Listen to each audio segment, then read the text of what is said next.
오늘 제가 맡은 주제는 한국불교의 탈종교적 신행 행태와 미래라는 의미로 간략하게 요약해서 말씀드리겠습니다. 아까 송현주 교수님 말씀 계셨습니다마는 이 종교적 현상을 우리가 지구촌 전체의 흐름으로 이리적으로 정의하기에는 너무 어렵습니다.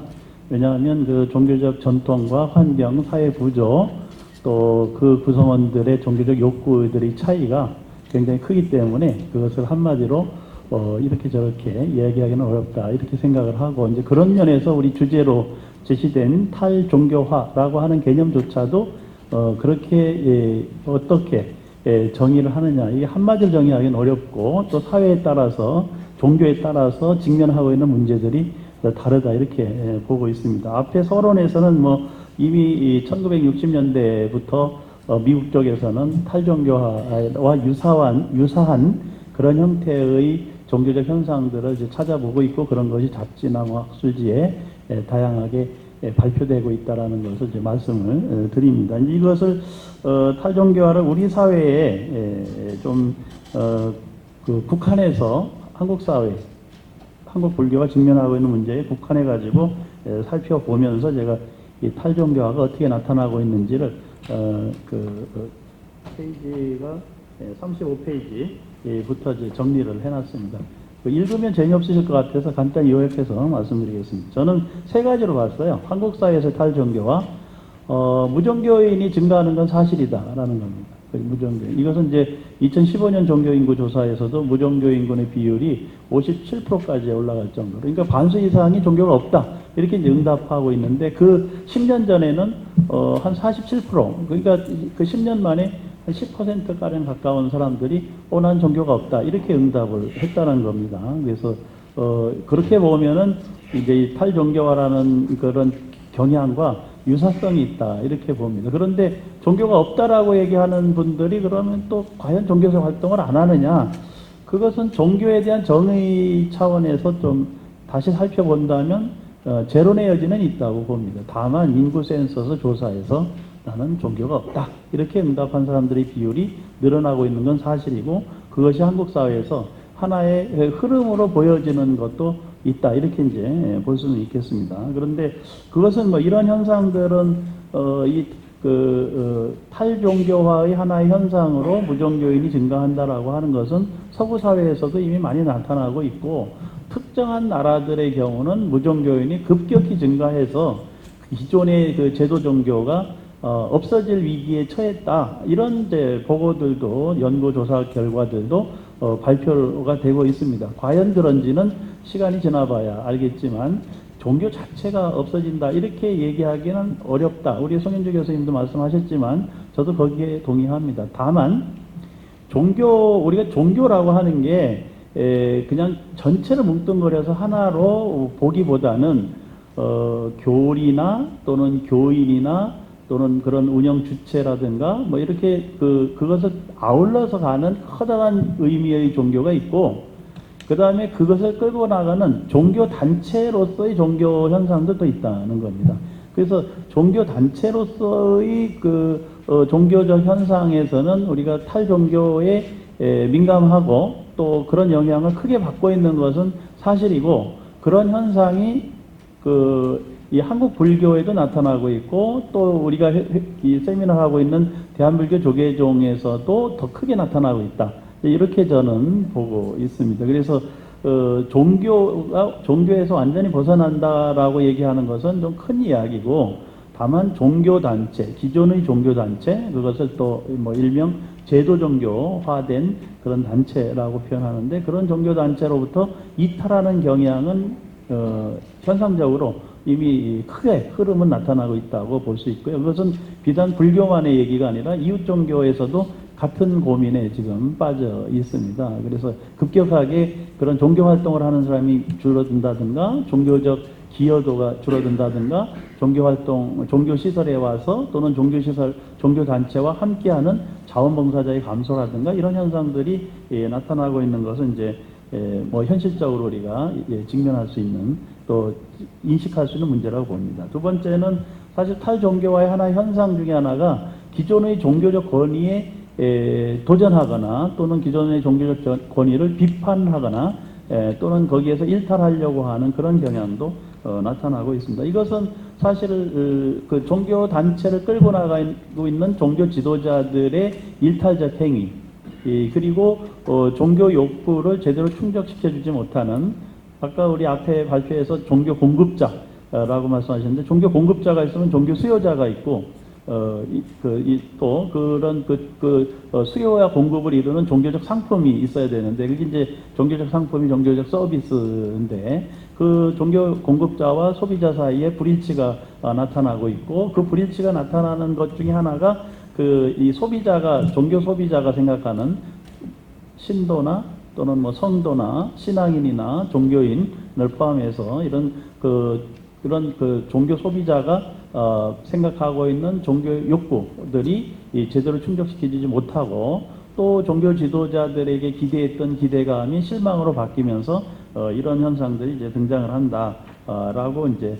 볼 수 있겠습니다. 그 미국에서도 성직자의 이런 신뢰도라든가 뭐 이것이 굉장히 이제 낮다, 엄청 낮아가지고 거기 38쪽에 보면 나타나 있습니다.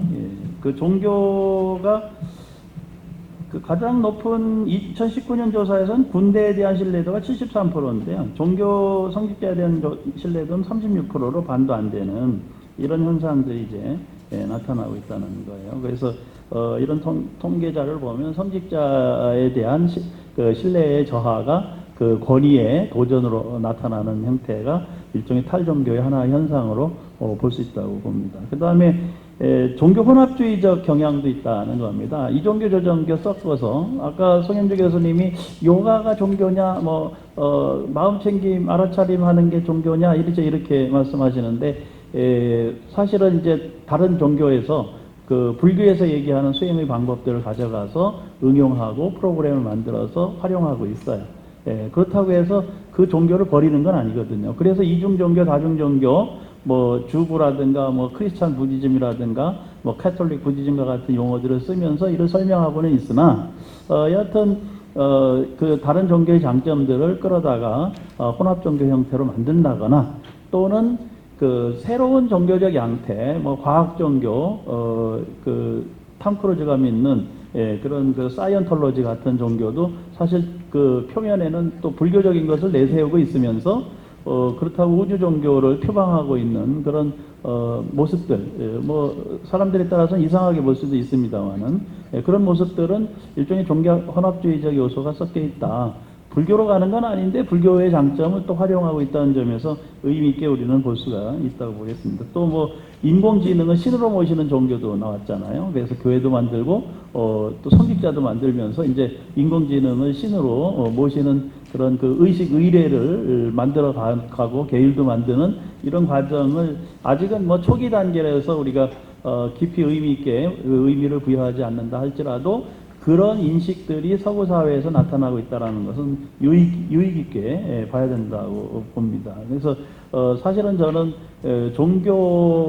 전체적으로 종교가 소멸한다고 보지는 않지만 종교 단체는 소멸한다고 봐요. 왜냐하면 이미 우리가 역사적으로 소멸된 종교 단체들이 많이 있었기 때문에, 그래서 그 사회에 적응하지 못하고 종교 소비자들의 종교적 욕구를 제대로 공급해주지 못한다면, 충족시키지 못한다면 종교 단체는 소멸한다고 봅니다. 그러나 그 종교 자체는 새로운 변형된 모습으로 또다시 어떤 모습을 띠면서 갈 것이다. 예컨대 그런 사이언톨로지나 인공지능을 신으로 모시는 종교라든가 이런 게 우리나라에는 없다고 해도, 우리나라에서 거기까지 가지 않는다고 해도 이미 불교계에서도 그런 유사한 형태들의 종교 활동의 경향들은 보이고 있다, 이렇게 말씀드릴 수 있겠습니다. 한국 사회에서 탈종교적 신앙 행태가 이제 어떻게 나타나고 있느냐, 이거 당면 과제 중심으로 몇 가지 정리해 봤는데, 불교 인구가 급속한 감소를 보이고 있습니다. 오늘 저도 초하루 어느 절의 법회에 참석하고 왔는데, 절에 큰 행사가 있었지만 기존의 그런 신도들의 참여보다 확실히 줄었다, 이것을 피부로 느낄 수 있었어요. 그래서 이미 신행 활동에 참여하는 사람도 줄어들고 불교를 자기 종교로 수용한 사람들도 이미 감소하고 있다는 걸 우리는 부정할 수 없다. 이거 인구 센서스의 조사 결과의 오류를 논의하지 않는다 할지라도 그렇다는 것이죠. 그런데 이제 불교 전체적으로 보면 신흥불교 교단이 등장하고 있다는 거예요. 지금 불교계의 교단, 우리는 종단입니다 라고 표방하면서 활동하고 있는 단체가 몇 개나 되느냐. 이 문화체육관광부에서 2018년도 조사해 보니까 약 482개나 된다는 거죠.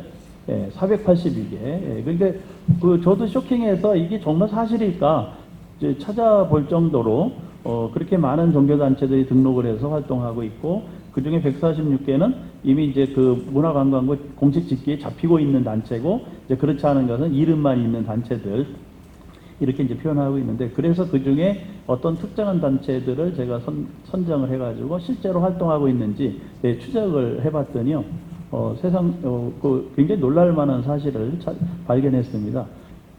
서울, 대전, 대구, 광주, 이렇게 5개 광역 도시에 종교시설을 만들고, 그리고 거기에 스승이라고 하는 이름으로 성직자를 양성을 해서 배치를 하고, 그리고 정기적으로 신행활동을 하는, 그런데 거기에 스님은 없는 그런 아주 순수한 제가불교 종단들이 여기저기서 나타나고 있다는 사실이에요. 우리가 관심을 두지 않는 동안에 이런 신흥불교 단체들이 여기저기서 확산되고 있다는 것은 좀 주목할 만한 일이다라는 얘기입니다. 그 다음에 세 번째는 이제 우리 종단과도 연계된 문제지만, 출가자가 급감하는 문제는 이미 많은 언론을 통해서 알려지고 있기 때문에 여기에 대한 아주 심각한 대비가 필요합니다. 제가 몸담고 있는 중앙성가대학교 입학정원 120명인데 학생 40명 확보하기가 어렵습니다. 뿐만 아니라 전국에 16개의 전통강원 지방성가대학이 있는데 존립에 심각한 위기를 직면하고 있습니다. 매년 500여 명씩 출가하시던 스님들의 숫자가 지금 100명 이하로 줄어버렸기 때문에 이 출가자 감소에 대해서는 비상한 대책이 지금 필요한 상황이고요. 그 다음에 이제 기존에 신행활동을 했던 불자들의 신행활동도 상당히 위축되고 있는 것도 현실적으로 직면하고 있는 문제라고 봅니다. 왜 그래 됐을까? 이것은 우리가 거시적인 상황에서 탈종교와의 흐름 때문에 나타난 것이다, 이렇게 말하기에는 우리들 내부가 가지고 있는 대응 능력이 너무 부족하다고 생각을 해요. 그래서 관심을 둬야 될 문제고, 그 다음에 이제 그렇지만 또 긍정적인 면이 하나 있다면, 불교 명상이 사회적으로 보편화되고 다양하게 쓰여지고 활용되고 프로그램으로 만들어지고 있다는 점에서 의미가 있다고 보는데요. 그런데 이제 문제는 이제 직면하고 있습니다. 명상의 경우도 그게 불교 명상이냐 아니냐. 우리는 지금까지 그렇게 생각을 했어요. 불교의 명상을 가지고 활용하면 다 불교 명상이고, 또 그게 불교다 아니다 정체성 논의하지 않아도 된다, 이렇게 생각을 했는데, 이제 그렇게 생각하기에 좀 제약 요인이 생기는, 그리고 그렇게만 가기에 아니한 생각으로 가기에는 문제가 있는 그런 현상이 나타납니다. 그래서 이제 명상에 있어서도 불자들은, 또 스님들은 분명하게 우리들이 추구하고 또 지향하는 그런 불교 명상은 이런 것이다 라고 이제 상품을 내놓고 평가를 받아야 된다고 봅니다. 불교라는 이름을 적당히 지우고 그냥 가기에는 우리 사회가 좀 이제는 그렇게 가면 안 된다. 더 이상 공급자 역할로서 활동하기 어렵다, 이렇게 저는 봅니다. 그 다음에 이제 그러면 이런 탈종불교화 현상이 나타났는데, 불교계는 어떻게 해야 될까? 뭘 어떻게 대응해야 될까? 저도 그 답을 찾기 위해서 부단히 노력을 했고, 또 제 역할이 뭘까를 되새겨 보고 있습니다. 출가자 확보가 필요한데 출가자 확보가 안 된다면 어떻게 해야 될까? 저는 한 20년 정도 기간은 버텨야 된다고 봅니다. 왜냐하면 20년 정도의 시간이 흐르면 사회가 변하면서 불교나 수행이나 명상에 관심을 갖고 그것으로 삶을 대체하려고 하는 사람들이 늘어난다고 저는 긍정적으로 봅니다. 그러면 그 20년 동안에 불교가 소멸하고 불교 단체가 유지 안 되면 어떡할까? 이런 고민들을 하게 되는데, 그래서 이제 종단에서 이 전문 포교사를 좀 더 육성을 하고 그분들이 활동할 수 있게끔 제도를 도입하는 것이 시급하다고 봅니다. 지금 전문 포교사라고 하는 제도가 조계종단에서 시행되고 있으나 태고종, 한국불교 태고종에서 시행되는 전문 포교사 제도와 대한불교 조계종에서 시행되는 전문 포교사 제도가 표현은 같으나 형태가 다릅니다. 저 태고종 쪽에서는 제가자를 전문 포교사라고 하고 조계종에서는 스님들 중에서 전문적으로 포교 활동하는 분을 전문 포교사라고 하고 있어요. 이런 그 개념적 차이를 좀 더 조정을 하면서 저는 이제 전문 포교사로 이 인재를 양성하는 데 관심을 두고 있는 것은 문화 영역에서 활동하는 문화 지도자들이 불교를 배우고 그 다음에 명상을 이끌어갈 수 있고 치유와 상담에 함께 그 보살행을 실천할 수 있게 만들어 준다면 저는 새로운 그 불교의 그 이 전법 교화의 이 여지가 생긴다 이렇게 보고 지금 급감하고 있는 스님들의 감소에 대응할 수 있는 방법이라고도 생각을 하고 있습니다. 이제 그런 면에서 새로운 포교 방법을 개발해야 되는데 이 새로운 포교 방법 개발 말은 쉽지만 포교 현장에서 쉽지는 않습니다. 제가 그 새로운 포교 방법을 개발하기 위해서 5년 동안 실험을 했는데요. 3사람을 놓고 실험을 해서 이 사람들이 몇 사람으로 늘어날까 5년 동안 해봤습니다. 20명으로 늘어났습니다. 5년 동안에. 뭘 했느냐? 경전을 가지고 공부를 하면서 그것으로 삶 속에서 변화시키는 것을 추구하도록 해봤는데 20명 정도 늘어났어요. 예, 제가 5년 동안 해본 일입니다. 예, 그래서 이제 그것을 놓고 보니까 이렇게 가다가는 이게 이 불교 전체를 끌고 나가는 방법으로 합당하지 않다, 합리적이지 않다. 이래서 이제 조금 바꿨어요. 이 실험을 계속하면서 동시에 지도자들을 양성을 해서 그 지도자들이 활동할 수 있도록 해주는 쪽으로 방향을 바꿔가지고 다시 이제 실험을 하기 시작을 하고 있습니다. 그래서 이제 조금 있으면 그 결과들을 제가 발표할 수 있을 것 같은데 그렇게 가는 데는 저는 문화포교 그 다음에 명상포교, 치유상담포교 이쪽의 전문가들을 양성하고 그런 분들이 불교를 제대로 공부할 수 있도록만 해준다면 저는 새로운 기회 그리고 또 지금 우리 종단 불교가 당면하고 있는 과제들을 해결하는 하나의 이정표를 만들 수 있겠다 이렇게 이제 긍정적으로 생각하고 도전을 하고 있습니다. 그 다음에 이제 이런 아까 송현주 교수님 말씀하신 것과 연관이 되어 있습니다만은 이 사찰의 사회적 기능이 강화돼야 된다 이렇게 이제 얘기를 하고 저도 그 중요하다고 봅니다. 또 평신도 역할의 확대라고 하는 것도 이제 좀 관심을 갖고 봐야 돼요.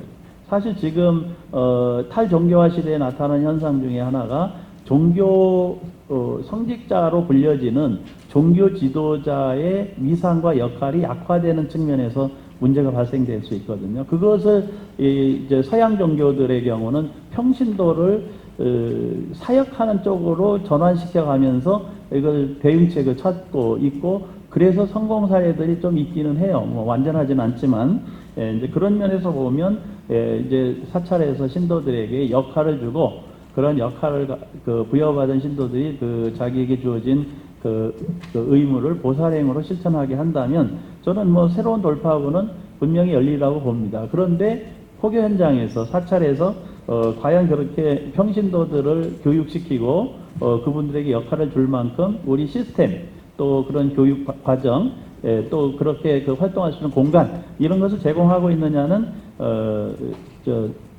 논란의 여지는 있다고 봅니다.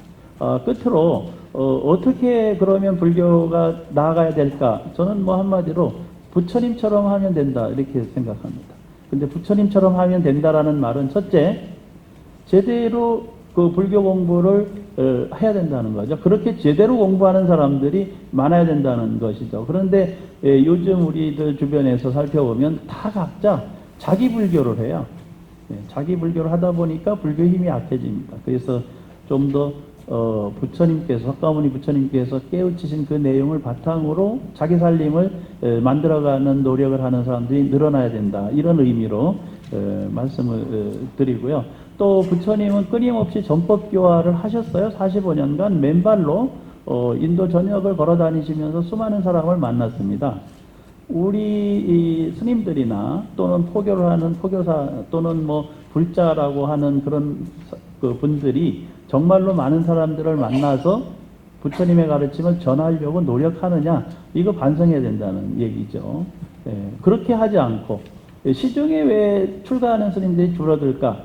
저는 그렇게 얘기합니다. 스님들께서 걸어 다니셔야 됩니다. 차를 타고 다니시니까 스님을 못 봐요. 일반인들이 스님 구경을 못 합니다. 차를 타고 다니시니까. 그래서 제가 주변에서 포교가 안 된다고 말씀하시는 분들이 계시면, 그런 스님들이 계시면 제가 얘기합니다. 아이들 학교 갈 때 그 위의를 갖추시고, 그리고 꼭 학교 앞에를 한 번씩만 돌아주십사. 그러면 인연되는 학생들이 분명히 스님들을 따라온다. 이것은 무슨 얘기냐? 불교가 최근 어떤 현상이 나타나냐면 대중들과 괴리됐어요. 대중들이 스님들을 접하기가 어렵게 됐습니다. 그러다 보니 그 이상적으로 생각할 수 있는 스님들을 만나기가 어렵게 됐다는 거죠. 이것을 극복해 주는 것만으로도 저는 한국 불교가 다시 살아날 수 있다고 생각을 합니다. 그래서 스님들께서 힘드시더라도 일정 시간을 정해서 지역사회에 있는 그 주민들과 함께 하려는 노력들을 터놓고 하고, 또 거기에 신도들이 함께 동참한다면 그렇게 이런 탈종교화 시대, 무종교인이 증가하는 시대 이런데 그렇게 우리가 두려워할 필요는 없다고 봅니다. 그러나 언제부터인가 우리 불교는 그렇지 못하고 계층화되고 신분제화되고 그러면서 대중으로부터 스스로를 격리시키는 이런 경향들을 보여줌으로써 한국 불교가 어려움에 직면했다. 저는 그렇게 지적을 합니다. 이상으로 발표를 마치겠습니다. 감사합니다. 네, 되게 길게 발표하신 것 같은데 시간 줄여주셨습니다. 김영철 교수님께서 한국 불교의 탈종교적인 신앙 형태에 대해서 쭉 이렇게 지적을 해주셨고요. 그리고 이제 그 제도 종교로서의 불교는 이렇게 갈수록 이렇게 쇠퇴할 수밖에 없지만 도보로서의 종교, 다르마로서의 불교는 그렇지 않을 거다. 이건 앞에 송현주 교수님께서 여러 학자들 의견을 통해서 발표해 주신 바와 같이 사람들의 종교적인 그 욕구는 여전히 존재할 것이고, 다만 그것이 공급자들의 충분치 못한, 만족스럽지 못한 그 내용들 때문에 실망해서 이탈되는 것이지 개인의 종교성이 해체되는 건 아니다라고 하는 말씀을 해주셨고, 그런 맥락에서 이제 그 김영철 교수님은 제도 종교는 쇠퇴하겠지만 법으로서의 종교, 다르마로서의 종교, 불교는 이후로도 여전히 희망이 있다라는 이런 이제 큰 맥락으로 이해를 했습니다. 김영철 교수님의 발표에 대해서 질문 받겠습니다. 네, 이병욱 교수님. 예, 이제 고대 강사 이병욱입니다. 선생님 발표 잘 들었습니다. 예, 우선 그냥 실전적인 걸로 판단되고요. 그래서 그냥 소박한 질문 좀 드릴게요. 제일 궁금한 것 중에 하나가 45쪽에 있는 거, 성공 사례로서 대승불교 양호회를 말씀하셨어요. 조금 만약에 내용을 좀 아시면 조금 더 자세히 소개해 주셨으면 하고요. 질문 하나 더 해도 돼요? 네. 예. 그 다음에 또 관심 있는 게 뭐냐면 51쪽 얘기 중에 선생님 말씀이 대안으로 내시한 건 다 관심 있는 내용 중에 하나지만 사찰의 사회적 기능 강화와 평신도의 역할 확대, 상당히 굉장히 가슴에 와 닿는 내용인데 조금 더 부연 설명을 해주시면 좀 더 이게 도움이 되지 않을까 좀 생각을 했고요. 하나 견해를 좀 달리하는 것도 있는데 한 말씀 더 드리면. 예. 그냥 중간에 보시면 신흥종교라는 말을 쓰셨어요. 근데 이게 이쪽 학회에서는 신흥종교라는 말을 쓰지 않고 신종교라는 말을 쓰고 있습니다. 예, 그 양호회라고 하는 단체는 제가 개별적으로 언급하기에 좀 적절치 않아서 말씀드리기가 그렇고, 그냥 지금 스마트폰으로 검색을 하시면 나옵니다. 예, 그러니까 한번 검색을 해보시기를 부탁을 드립니다. 사회적 기능에서 사실 지금 불교가 이제 사회적으로 해야 될 일들 중에 대부분이 공공 서비스로 전환됐어요. 복지 공공 서비스로 전환되고, 의료 사회 사업 공공 서비스로 전환되고, 문화 프로그램들 구청, 동사무소가 전부 문화단체로 바뀌었습니다. 그러다 보니 그런 사회적 기능을 찾는데 어려움이 있어요. 어떤 프로그램을 만들어도 동사무소하고 충돌되고 또 이웃종교하고 충돌되고 또 뭐 다 이렇게 되고 있습니다. 그래서 독자적인 활동 영역을 찾기가 어려운데 그래도 저는 있다고 봅니다. 그게 그 현대인들이 가지고 있는 세 가지 정신적 고통이 있는데 그게 하나가 우울, 분노 조절 장애, 불안 이 세 가지가 핵심인데 이게 탐지치 삼독신과 연결이 돼 있고 그것이 우리 사회에 지금 만연돼 있어요. 그렇다면 그렇게 고통받는 분들이 우울증 환자가 700만이 약을 먹고 있는데 그 약을 안 먹어도 해결이 될 수 있는 사람들이 많다는 거예요. 그럼 그분들이 절에 찾아와 가지고 그것을 치유받을 수 있는 그런 적절한 전문적인 프로그램이 절에 있다면 굳이 병원에 가서 약을 안 먹고도 해결이 될 수 있거든요. 그렇게 그런 세 가지의 그런 정신적인 문제를 포함해서 이 현대인들이 가지고 있는 고통을 좀 직시하고 그것을 사찰에서 스님들이 또는 전문성을 갖춘 신도들이 함께 고민하고 그것을 나누는 방법으로 사회적 기능을 이제 찾아가야 될 때다라고 생각을 합니다. 근데 요거 이제 조금 바꾸면 사회적 기능을 강화하려고 그러면 거꾸로 반대 쪽에서는요 더 철저하게 불교 공부를 해야 된다고 봐요. 그러니까 불교 공부를 제대로 하면 그 속에서 이 해결책들이 많이 제시가 되고 이미 선언적으로 경험된 자료들이 축적이 돼 있는데 우리는 거기까지 가고 있지 못하다라는 점에서 안타깝다고 말씀을 드립니다. 그래서 그리고 이제 결국 불교가 어렵고 위기로 처해 갔을 때 우리 절이 붕괴 위기로 갔을 때 그것을 지켜주는 사람이 누구냐는 거예요. 많은 일반인들은 방관합니다. 그런데 그것을 지탱하고 지켜주고 새로운 씨앗을 뿌릴 수 있는 사람은 그 교육받고 조직화된 핵심 신도라는 사실입니다. 그런 교육받고 조직화된 핵심 신도가 얼마나 있느냐가 앞으로 20년 한국 불교를 지탱하는 뿌리고 힘이다 이렇게 생각을 해요. 그런데 그런 교육받고 조직화된 그런 그 헌신적인 그런 핵심 신도를 양성하기 위해서 정말 최선을 다하고 있는지 그것을 반성하자는 거죠. 지금이라도 저는 지금도 실험을 하고 계속 관찰을 하고 있습니다. 그렇게 노력하는 절에는 신도가 늘고 있어요. 정말로 사실입니다. 그런데 그렇지 않은 절은 빠르게 신도가 줄고 있어요.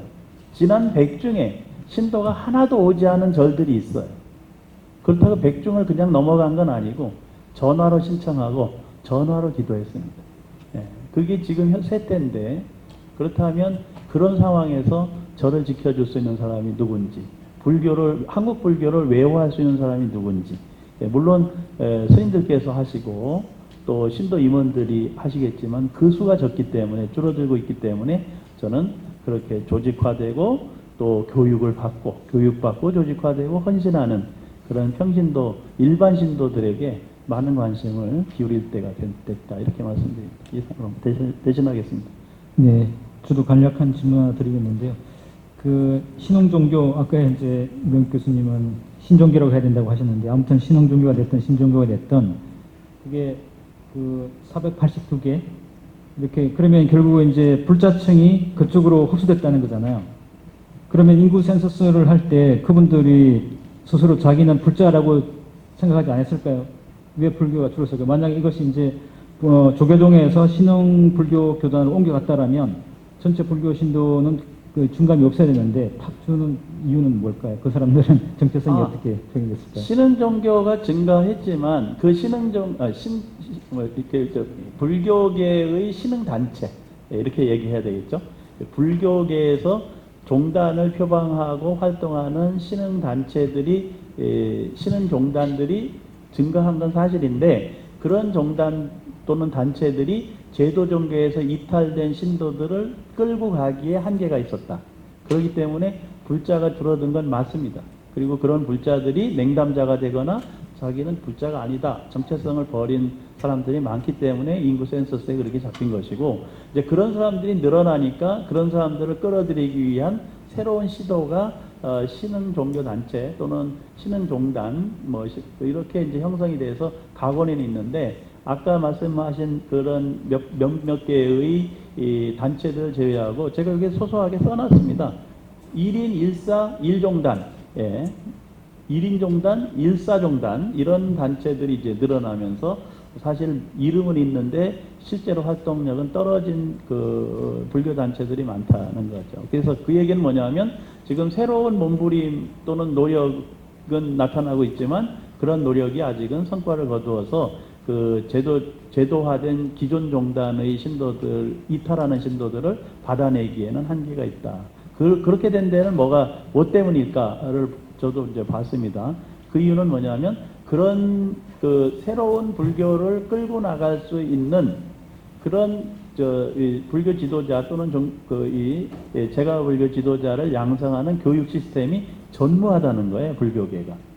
제도화된 종단의 성직자, 수행자를 양성하는 교육기관도 7개뿐이 안 되는 상황에서 대한민국 조계종단을 제외하고 뭐 포함시켜서 7개고 이제 기존의 지방 승가대학을 포함한다면 숫자는 더 많아지겠습니다만은 그걸 빼고 이렇게 수많이 우후죽순 일어나고 있는 그런 불교 단체들의 그런 지도자들을 양성해서 제대로 불교로 가도록 해주는 교육기관이 없습니다. 그러다 보니 각자 도생하려고 하고 그것이 시행착오를 겪고 있는 상황이라는 거죠. 그래서 만약 그런 단체들을 도와서 새로운 그 뿌리를 내리게 해주려고 한다면 제대로 그분들을 가르치는 교육기관이 필요한 상황이다. 예, 이렇게 말할 수가 있습니다. 그래서 이제 지금 그 성산효 대학이라고 하는 데가 있어요. 기독교계에서 만든 대학입니다. 그 기독교계에서 만든 대학이 불교계 단체와 SNS 불교 전법단이라는 단체와 MOU를 맺고 불교에서 필요로 하는 그 인재들을 자기네가 육성해 주겠다라고 얘기를 하고 있어요. 그러면 거기서 배출되는 사람들이 있고 그 사람들이 활동한다면 우리 제도화된 종교 단체들과 제대로 화합해서 갈 수 있을지 저도 지금 고민 중입니다. 네. 이런 상황이 지금 오고 있다는 거예요. 그 얘기는 저쪽에도 문제가 있어서 도움이 필요로 한데 그것을 불교 쪽에서 어떻게 손을 잡고 가느냐 이런 문제까지 온 거예요. 예, 그래서 저도 그 현장에 있으면서 지금 고민 중인데 뭐 대부분의 사람들은 뭐 이런 고민까지 안 하고 있어가지고 그냥 흘러가겠습니다만은 좀 많은 관심을 갖고 불교의 미래에 대해서 또 특히 오늘 이 자리에 오신 분들은 우리 불교계에서는 그래도 학문적으로나 또 실천적으로 뛰어난 분들이시기 때문에 고민을 같이 해주시기를 부탁드립니다. 이상입니다. 네, 감사합니다. 이것으로서 두 번째 주제 마치도록 하겠습니다. 큰 박수 부탁드리겠습니다.